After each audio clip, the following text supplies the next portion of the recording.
இப்போ உனக்கு என்ன பிரச்சனை? நீயே நீ கர்ப்பமா இருக்கன்னு கற்பனை பண்ணிக்கிற. ஆமா, எனக்கு ஒரு வேலை இல்ல. சரி சரி சரி, சண்டை போட வேணாம். சரி, யூரின் டெஸ்ட் எல்லாம் சொன்னல, அதை முத செய். இந்தா புடி. பாத்ரூம் அங்க இருக்கு, போ போ.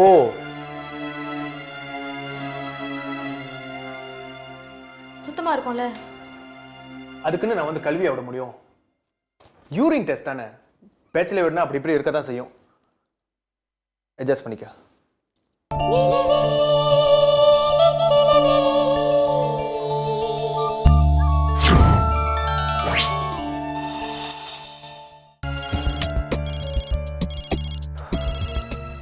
டேய் டேய் இருடா, அப்புறம் அடிக்கிறேன்.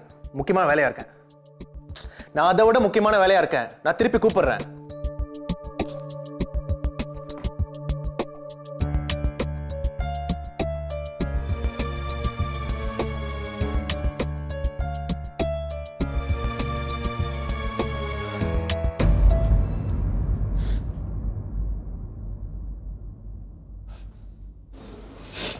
என்னாச்சு? பாசிட்டிவ். சரியா பாத்தியா? நீங்களே பாரு.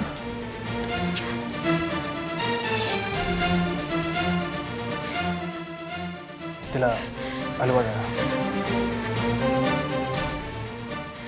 I'm sorry. அன்னைக்கு எவ்வளவு தூரம் கெஞ்சின, கொஞ்சமாவது எனக்கும் எவ்வளவு இருக்கும் மதிப்பு கொடுத்தீங்களா? அன்னைக்கு என்னமோ சொன்னீங்க தப்பு இல்லைன்னு, இப்ப இது தப்பு இல்லையா? படிக்கிற வயசுல இருக்கிற எனக்கு ஒரு குழந்தை, இப்ப என்ன பண்றது? என்ன மன்னிச்சுக்கீங்களா?